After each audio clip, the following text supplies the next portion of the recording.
Shoppen auf Mallorca und heute diese Brise. Es geht uns doch gut, oder? Ja, du hast recht. Wie immer. Ich werde verrückt. Dieses Stück.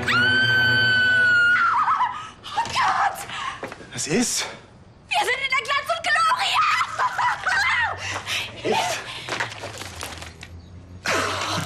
Ich hab ganz vergessen, dass die Kampagne heute startet. Olli, wir sind berühmt. Wann schon der Termin fürs nächste Shooting? Du, das kann noch dauern. Unsere Chefin ist verreist. Hochzeit auf Malle. Was machst du denn da? 10 Jahre habe ich wegen dieser Frau im Gefängnis gesessen. Wir haben doch überhaupt keine Beweise. Wie blond bist du eigentlich? Wer soll es denn sonst gewesen sein? Dann pflastert sie alles mit billigen Plagiaten zu U30 meine Firma unter den Nagel. Jetzt hilf mir doch endlich mal. Entschuldige, mein Handy. Ja, bitte? Olli, hör, wir stehen gerade vor eurem Plakat. Wir, das heißt... Ja, Clarissa ist auch dabei. Sie fühlt sich auf wie eine Furie. Das kann ich mir denken. Aber ich fürchte, es kommt noch schlimmer. Wohl kaum. Tanja ist auf Mallorca. Sie und Sebastian wollen auf der Insel heiraten. Das ist nicht dein Ernst. Glaubst du, ich mache jetzt Witze? Okay, Olli, danke für die Information. Ich melde mich später noch mal bei dir, ja?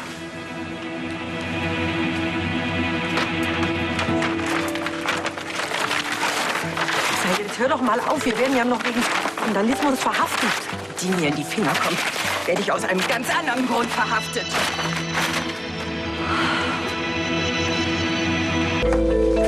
Hagen! Dionysos ist weg. Seine Box ist leer und Theresa ist nicht fürs Training eingetragen. Wird wohl jemand anderes mit ihm unterwegs sein. Was? Und wer sammelt bitte die Einzelteile auf? Dionysos hat bis jetzt jeden runtergeworfen. Keine Sorge, diese Reiterin hat ein sehr gutes Händchen für neurotische Rennpferde.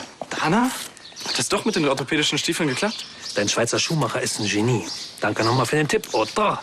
Tja, was tut man nicht alles dafür, um seinen Chef glücklich zu machen? Oder? Vielleicht wird sie doch noch fit bis zum Derby. Auch wenn sie nicht so viel Ellbogen hat wie Theresa. Sie und Dionysos sind auf jeden Fall das bessere Team. Ich gebe es ja zu. Wenn wir das Derby gewinnen, dann sind wir aus den roten Zahlen raus und Ansgar kann uns gar nichts mehr. Und das ist natürlich der einzige Grund, warum du den Schuhmacher hast einfliegen lassen, hm? Sie ist die sturste und anstrengendste Frau, die mir jemals untergekommen ist, aber... Ja und? Bleibt sie jetzt doch bei uns? Na los, an die Arbeit, Trainer. Wir haben ein Derby zu gewinnen.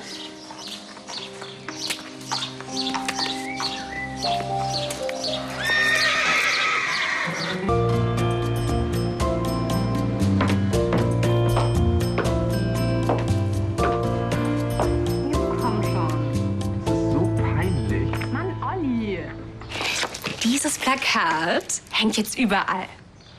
Und ich will ein Foto von mir vor jedem Einzelnen. Das ist nicht peinlich, das ist... Egozentrisch.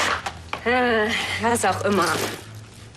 Olli, dieses Foto, das kannst du noch deinen Enkeln zeigen und sagen, hey, ich war auch mal cool. Ist zwar schon lange her, aber... Muss ich eigentlich noch lange auf dich warten? Oh, Frau von Landstein, hallo.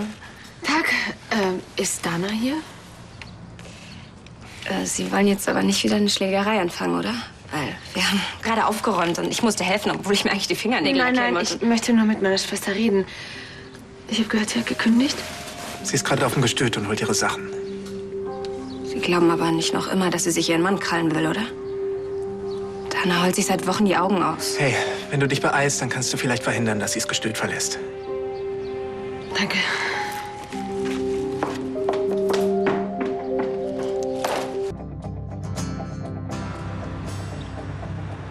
Über 20 neue Fans auf meiner Seite allein heute.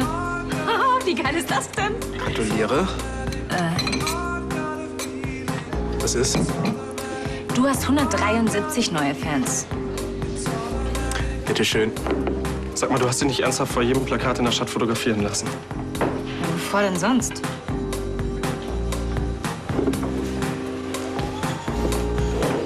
Und? Kann das so raus? Ja. Ja, ist okay. Aber? Vielleicht warten wir mit der Stellenanzeige noch 1, 2 Tage. Du hoffst immer noch, dass Dana bleibt, hm? Hang, alles in Ordnung? Ja, klar. Marlene hat einen neuen. Du meinst, das war ihr Problem? Sie wollte, dass ich eifersüchtig bin. Hang, wo lebst du eigentlich? Marlene hat ja wohl ein bisschen Eifersucht verdient, oder? Mann, ich Idiot, ich habe mich auch noch für sie gefreut. Aber dass sie sich überhaupt auf Tristan einlässt, das ist doch ein Riesenschritt. Ich meine, vielleicht wird das ja was mit den beiden.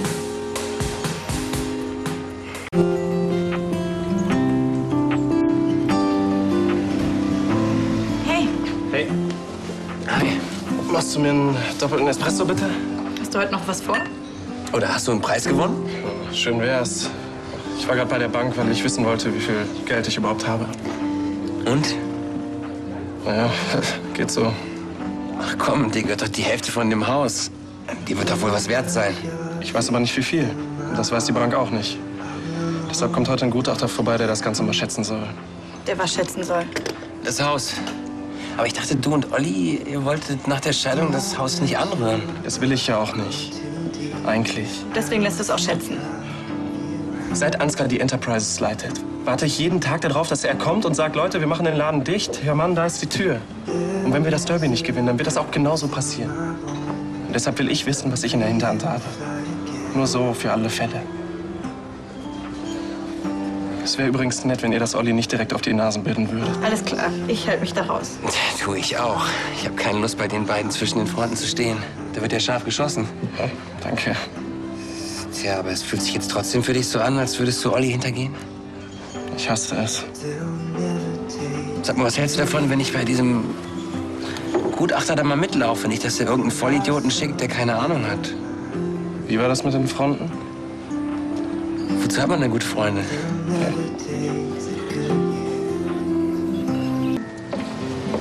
Die Ware ist ausgezeichnet. Die Preise hier sind in den letzten 5 Jahren kontinuierlich gestiegen.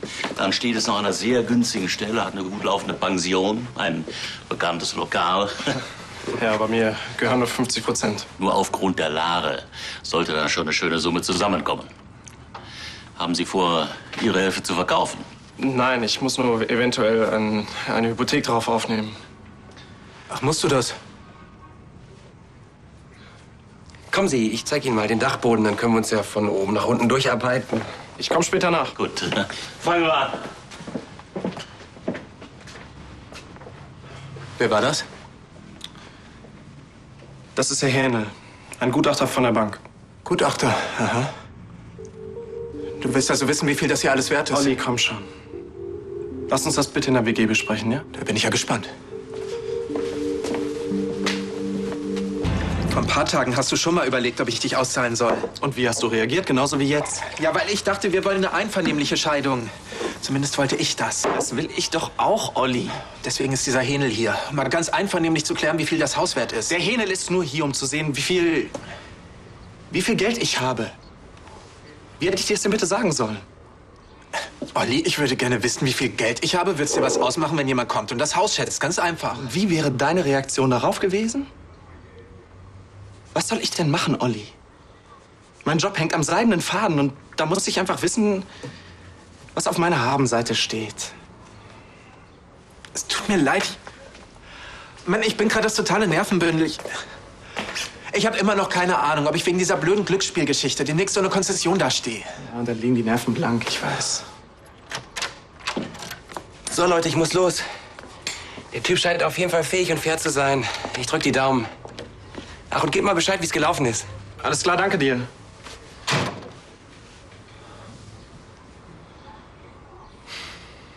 Und wenn er das Derby nicht gewinnt und Ansgar den Rennstall dicht macht, was dann? Werde ich mich erstmal nach einem neuen Job umschauen. Vielleicht auf einem anderen Gestüt oder auch außerhalb NRWs, keine Ahnung. Du würdest weggehen aus Düsseldorf.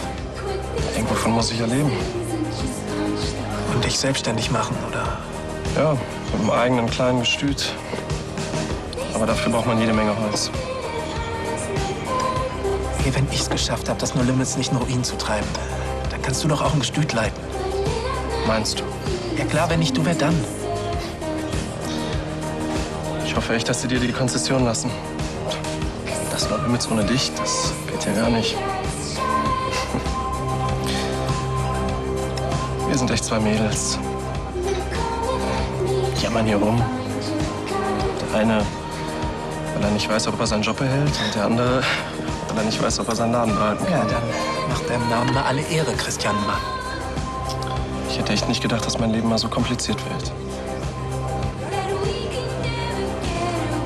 Aber wir sind ja noch jung. Noch kann alles passieren. Alle Träume wahr werden.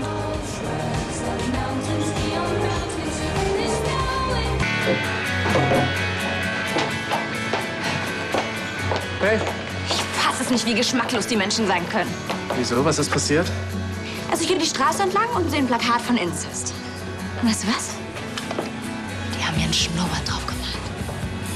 Ja! Ist dir egal, oder was? Ja, klar. Dein Gesicht haben sie ja nicht bemalt, nur meins. Hier ist übrigens deine Post.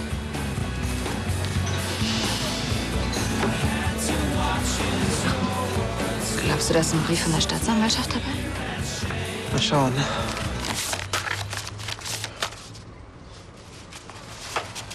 Hier, das ist er. Der Brief vom Gutachter. Mach auf. Ich will sehen, wie viel du wert bist. Vielleicht will ich das aber gar nicht wissen. Natürlich willst du das wissen.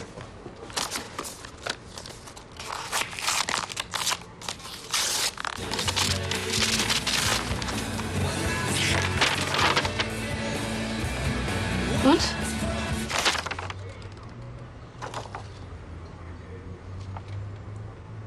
Ja, und was steht drin? Sehr geehrter Herr Sabel, aufgrund der uns vorliegenden Anzeige verurteilen wir Sie hiermit zu einer Geldstrafe von 8.000 €. Verzichten aber auf eine Entziehung Ihrer Konzession. 8.000 €, die sind ja irre. Das No Limits hat wieder eine Zukunft. Freu dich! Yeah. Andi, jetzt sag schon. Jetzt setz dich erst mal wieder hin. Also der Preis von der Wohnung, der scheint in Ordnung zu sein, aber eine neue Feuerschutzvorschrift tritt jetzt in Kraft und demnach müssten alle Türen ausgetauscht werden. Welche Türen? Hier, alle Türen. Ja, und? Das klingt doch gar nicht so schlimm. Naja, das nicht, aber es gibt wohl auch noch so einen Wasserrohrbruch im Mauerwerk. Und der scheint ziemlich alt zu sein. Ist zwar jetzt nicht so groß, aber man kann halt erste Schimmelanzeichen an den Wänden erkennen. Die Pension muss geschlossen werden, bis das behoben ist. Wie bitte? Und die Küche wahrscheinlich auch. Andi, das bedeutet vielleicht das Aus für das No Limits.